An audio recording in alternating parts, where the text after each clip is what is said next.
Dobrý den, vítáme vás u naší sportovní relace živě přímo ze stadionu San Siro.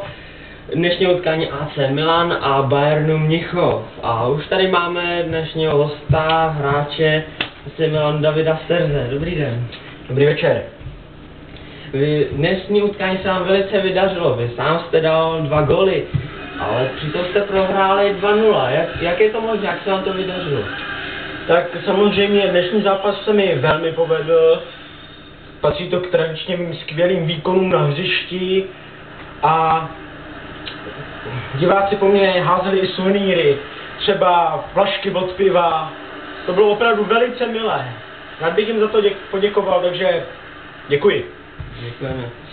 A co zamýšlíte dál? Slyšel jsem, že vám vypršela smlouva s klubem AC Milan a bude přestupové období. Máte nabídky z klubu jako FC Alko Semice nebo FK Chmel Dušany. Co bude dál? Ano, tak AC Milan se mnou z nepochopitelných důvodů nechce prodloužit smlouvu. To opravdu nechápu. Jak je to možné vůbec? To já nevím, to se zeptejte vedení týmu a myslím, že to vypadá na můj přestup do FC Alko Semice. Myslím, že bych tomuto týmu mohl pomoci svými zkušenostmi ze světového fotbalu a dovést ho dokonce i do okresního přeboru.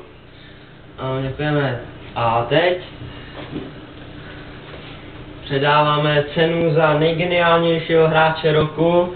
Tady dostáváte obal od brýlí. Děkuji. Od neznámé značky.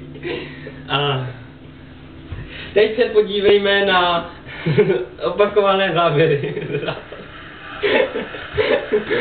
Naschledanou. Ze stadionu San Siro pro televizi Nová Jan Tácha.